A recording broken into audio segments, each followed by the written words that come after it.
Good afternoon, welcome back to Norwich Talk for another match reaction. Norwich City have just lost 1-0 at home to Brighton, a game that has left me feeling pretty numb, to be honest with you, although that could be argued as a positive in terms of the fact that it might be able to encourage me to give a more level-headed analysis of the game. Going straight into it, we'll look at the lineup first, as we always do. The lineup I wasn't particularly pleased with in terms of I wanted Vrancic, I wanted Ida, I wanted Steeperman to an extent.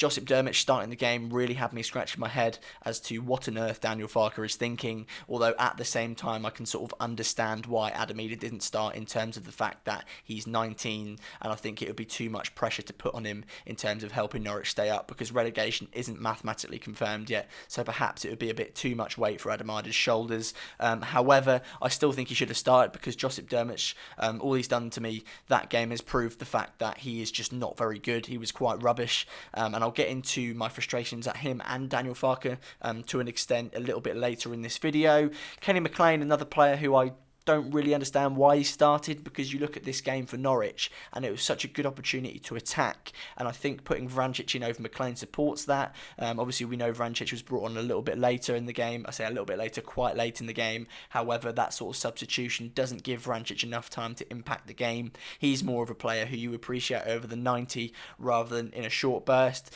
That's the sort of praise you'll give to a winger, because I think in terms of being able to impact a game, I think a winger will do a better job, for example, in the 15 minutes that Mario Vrancic was brought on for, rather than a player like Mario Vrancic. But, you know, the only positive from today really is the fact that the first 15 from Norwich were quite energetic. You know, I was sat there watching the game with my dad and I thought, right, okay, Norwich seemed to be giving it a go. There were shades of the first 10-15 minutes in the second half against Arsenal, which was quite nice to see. Ono Hernandez, for me, was probably the most standout player for Norwich, although arguably there was no end product to his energy, which isn't really a bad thing, to be honest with you, given what we've seen in the past few games. Ono Hernandez and probably Buendia, the only two players who looked like really actually creating something in the first 15 minutes, but nonetheless, it was a very energetic performance. Norwich seemed to be getting the ball down, playing it forward. Jamal Lewis and Max Aarons were playing nice and high up the pitch, which allowed Norwich to sort of do what they do, which is attack. However, we were then undone by a ridiculous goal, a really poor header from Tim Closer. Now, Tim Closer is a player that I will defend until the end of time. However, it's a seemingly impossible task after that game because he really hasn't covered himself in glory, has he? And then the goal was far too soft for Norwich to concede. You sort of look at the defensive maturity and there was none. I think it was Trossard who scored, and it was just far too easy for him, and that's really been the case of Norwich's season so far. Now, the one thing we always look for after Norwich concede first is a reaction. Did we get that? No, we didn't. The players' heads went down immediately, and the first half was essentially finished for Norwich at that point. We sort of reverted back to Norwich in the 17-18 season, which was just constantly getting the ball and turning back, and now that scares the life out of me because I thought we were beyond that. You look back at that season, you think, right, that's a learning curve. Norwich are now over the phase of just getting the ball and not really going forward, but we reverted back to that today, and not just for the first half, but for quite a lot of the second half as well. At half time, I really thought Daniel Farke was going to make some changes because he did it against Arsenal, so I thought he'd do it again, but he didn't. But I've got to use Josip Dermich as an example in terms of me just not understanding Daniel Farke's thinking, because I don't understand how he looks at that and think, right, I'm not going to change anything.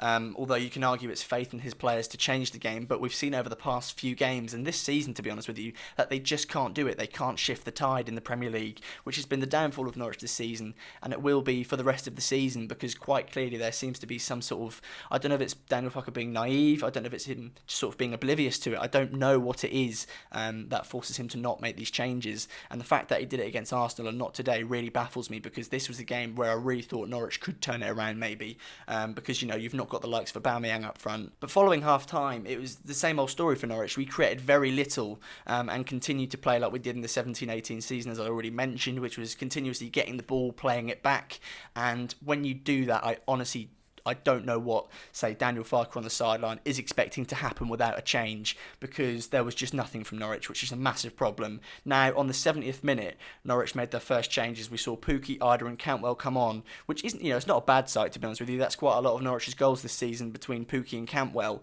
However, Pukki came on and he sort of adopted a bit of a wide position, which was a bit confusing. I don't really know what effect was expected of him out there, because that's not what he does. He's not someone who gets the ball and runs at defenders. He's someone who's there to finish the moves, although arguably Norwich weren't finishing any moves, so maybe it was a sensible move to put him out there. But I personally don't think it was at all. Now, Norwich just didn't create anything, which was a massive problem. I think Jamal Lewis had a couple of crosses put in.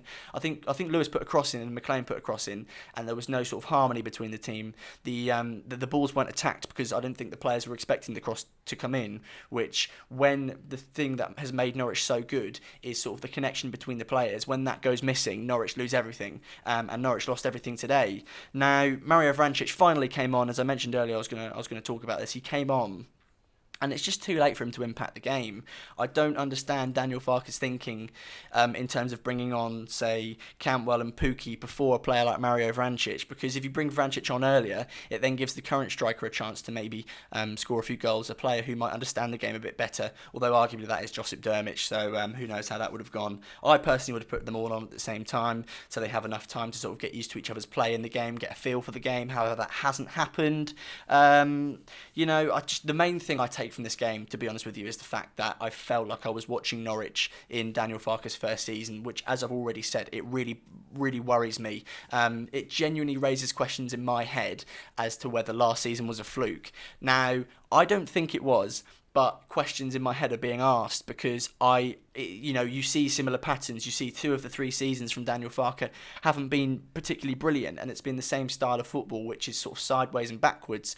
Now, I've seen a few calls for him to be sacked or saying that he's inept on Twitter, which I don't agree with, because this is a long-term project. However, I will sort of call my cause for concern in terms of the fact that there's this idea, I think Jermaine Jeans was saying it, and Rio Ferdinand maybe on BT Sport, that Norwich are just going to bounce back straight away. Now, Norwich have done that in the past, so in terms of looking at it from a wider perspective, surely that's going to dry up soon in terms of Norwich's ability to just continue to bounce back. But this is going to be a team who are, in fact, very low on confidence, and I was hoping between now and the end of the season that we'd be able to pick up a couple of wins and maybe go into next season, which is obviously going to be the Championship season, with a bit of momentum. So my concern is that we won't have that. Maybe we'll get off to a bad start in the Championship, and who knows what will happen from there. But that's sort of more of a long-term look at the Wevolution, the project, the 5-year project it's called, because I do plan on making a video in terms of how I'm going to review that so far,